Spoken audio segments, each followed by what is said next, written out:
嗨，大家好呀，我是猫莉。今天我们来做香浓巧克力栗子吐司面包。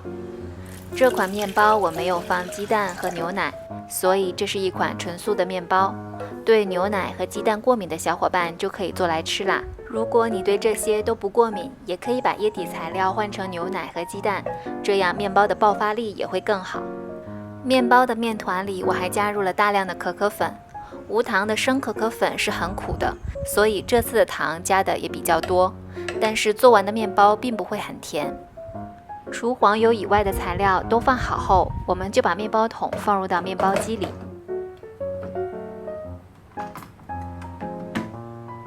选择快速面包功能，等一下我会加入糖烤栗子，所以葡萄干功能就选择有，烤色选择淡和标准都可以。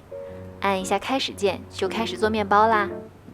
面团在刚开始揉制的时候要注意观察面团的状态，如果发现面团不成团，可以加10克面粉来补救。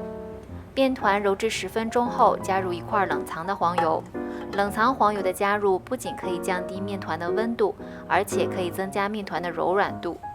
面团在揉制过程中，我们来准备栗子。我用的是超市买的这种糖烤栗子，一大包里面有2小包。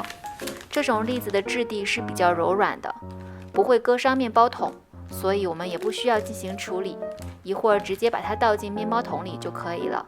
如果你喜欢巧克力味浓一些的，也可以再多加30克巧克力豆。添加辅料的提示音响起后，我们就把栗子放入到面包桶里，盖上盖子，等待2个小时。2个小时后，面包就烤好了。烤好后的面包，我们要马上从面包桶里取出来，不然面包会回缩。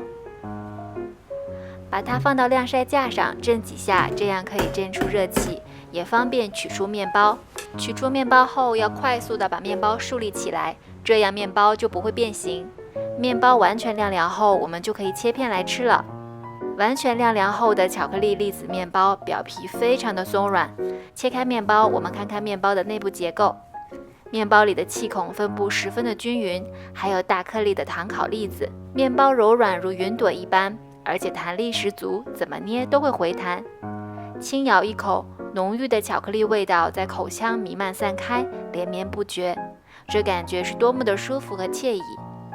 浓郁的巧克力搭配香甜的糖烤栗子，这味道真的是太美妙了。谢谢大家的收看，我是猫莉，祝大家做面包成功哦！我们下个视频再见啦，拜拜。